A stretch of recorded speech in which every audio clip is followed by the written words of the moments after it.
Hi guys, welcome back to TUTV, and in this quick package I'm going to show you how to make some bread using some ingredients and some equipment that you might have around the house.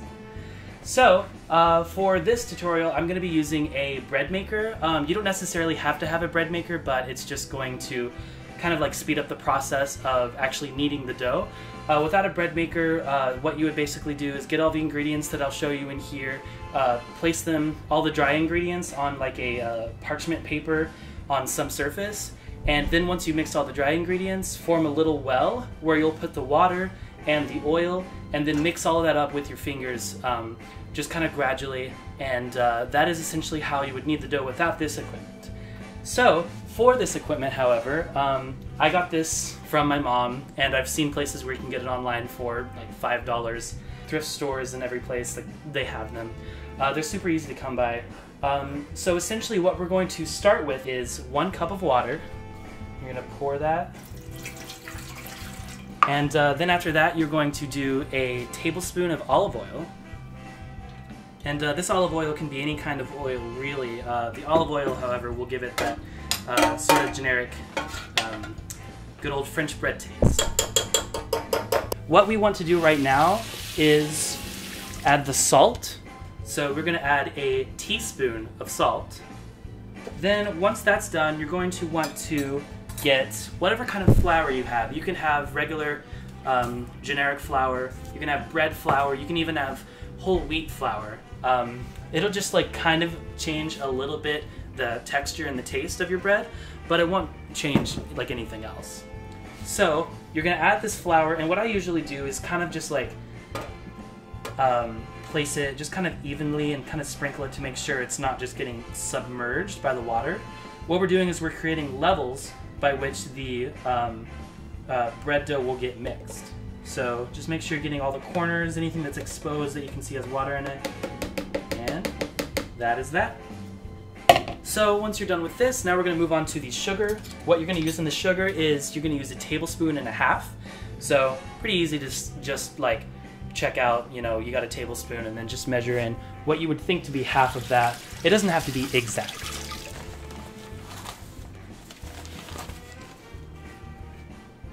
I know you're probably wondering, well, Alex, why do you have this crazy scar in your hand? I have kitties. That is all. And now that you're done with the sugar, what you're going to do with your, I usually use with my tablespoon, is inside of here, you're going to make a little well. And it doesn't have to be deep at all, because you don't want to break the surface and have the water kind of like seep through, because then you can kind of it gets a little bit tricky. But essentially what you're wanting to do is create a little bit of a well right in the middle, just like that. Oopsie, I've already just made the mistake. So just, it can be that small, but essentially that's where you're going to put your yeast. So we're going to get the yeast, and we're going to do 1.5 teaspoons of yeast. So same principle as the tablespoon. Put the teaspoon in there, and then do what you would imagine to be about 1/2 right in there. And that is, now your entire bread dough is ready to be mixed. There's usually a selection on one of these things that allows you to only mix the dough and not actually bake it. I do that because in the past, when I have this machine actually bake the bread, it becomes very like hard and not have a good texture. It doesn't bake evenly. So what I like to do is just have it mix the dough and do a first rise, which is usually like an hour long. That way the bread can be then ready to be sort of like punched down and put in an actual bread pan that will actually bake in the oven. So that is what we're going to do right now. You just kind of plop it in place right here. You can go to settings and go all the way down to dough. And this one is going to be a 1.5 pound loaf. You can change you don't have to change any of the crust control settings, because we are just mixing the dough, and click start. And then you can see it's starting to mix it. Starting with the yeast first, because as soon as the yeast hits the water, that is where you'll need to start mixing in all the other ingredients. But the yeast needs to hit the water immediately to start its rising process. So as you can see, 1.5 hours, you can do whatever in 1.5 hours. You can read, you can not spread coronavirus. You can just play on your phone. But yeah, just go ahead and set a timer for like an hour and a half. If you have mixed it already, you can, I think waiting about 45 seconds of the mixed dough for a first rise should suffice. So I'll see you in an hour and a half.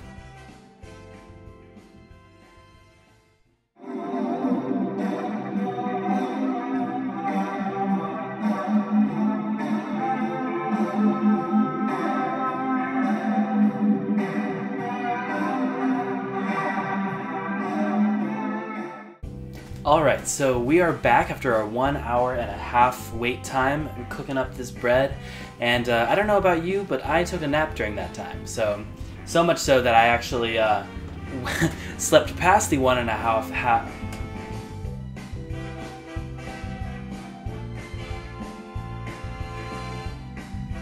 Alright, so we are back from the 1.5 hour bake time, and I don't know what you were up to, but I took a nap, so that is where my head is at right now. So what we are going to do is, we've got our bread, kind of looks a little weird, and you're allowed to touch it. You're allowed to pull it out because that is what you're going to have to do anyways. And what we're going to have to do with this big loaf of bread is we're going to place it in a 9-inch, I think this is a 9-inch bread pan. And before you do that, you can kind of feel out your bread just to kind of get a feel of it, a feel for it. And also before you put your bread in the bread pan, you're going to want to spray your bread pan down with some Pam. A lot of people have Pam. It's just basically like non-stick spray. It's really useful for cooking. So if you don't have some, then you can use, I think you could just use like butter, just kind of like melt some butter down and pour it in there. So, and then just kind of squashing your bread down and placing it in there just like that. Now what you're going to do is very simple. You're going to start baking your oven. This basically puts it in the pre-baking stage and starts to heat it up. And right as you start baking your oven, you're going to set the timer for 2 minutes. After 2 minutes is done, turn off your baking oven. That way that the oven is warm, but it's not going to cook your bread. Go ahead and do that. And once you do the initial preheating and then you cancel, you can go ahead and put your bread pan with the bread in there in the oven and set a timer for 30 minutes. And after that 30 minutes is up, that'll be your second bread rising time. And from there, we'll make the actual bread. So let's do this.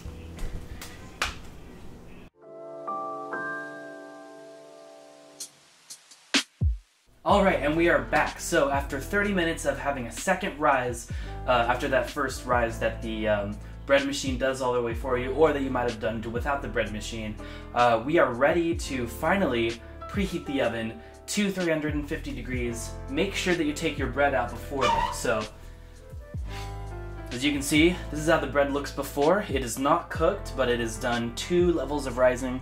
And so what we're going to do now is go ahead and set that oven to 350 degrees. It only takes about 5 to 7 minutes or so, but once it's done, it'll beep, and then you can go ahead and put the bread in.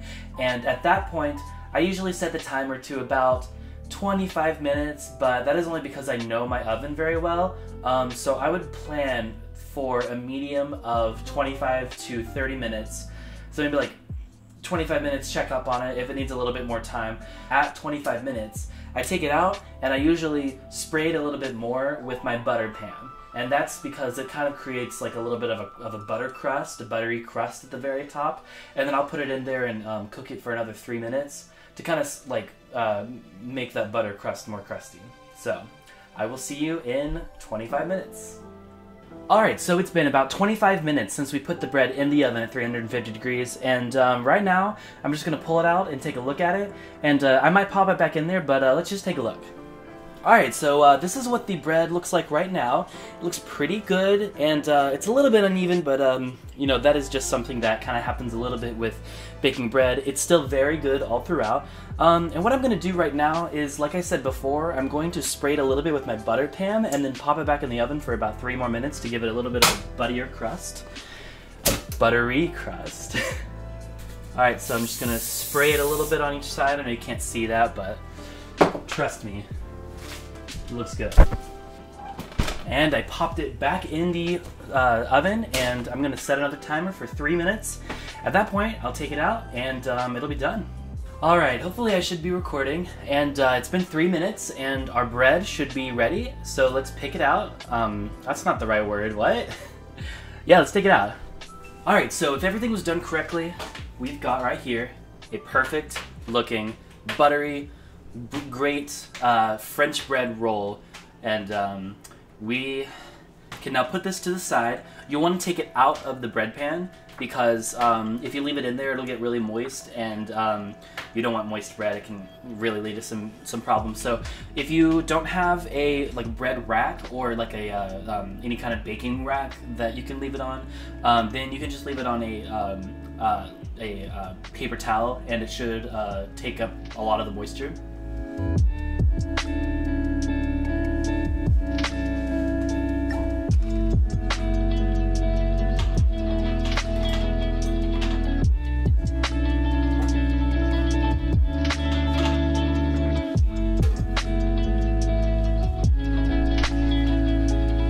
Alright, so with that concludes the bread making tutorial. Like I said, if you don't have any of these equipment, it shouldn't be too big of a deal. I mean, the only necessary equipment are something to place the bread dough on, something to put the bread dough in to be baked in the oven, and all the other stuff just has to do with eyeballing the bread, making sure it's not getting too thick, making sure it is not getting too hard or too soft in some cases. And it really just takes a little bit of practice, but once that is done, you have yourself a very nice, just entire loaf of bread that you can just use in place of normal bread. You can cut it. You don't want to cut into it until it is cooled, at least to a little bit hotter than room temperature is fine if you're really hungry. And with that, I really hope you enjoyed this tutorial. I've been cooking just for the past 2 years, ever since I moved into this apartment. I found it super rewarding and just tastier, a lot tastier than just a frozen dinner or something that you can get at Whataburger or something like that. So yeah, let me know if you want to hear any more cooking tips in the next coming episodes over at TUTV, and I will see you guys next time. Now on with the show.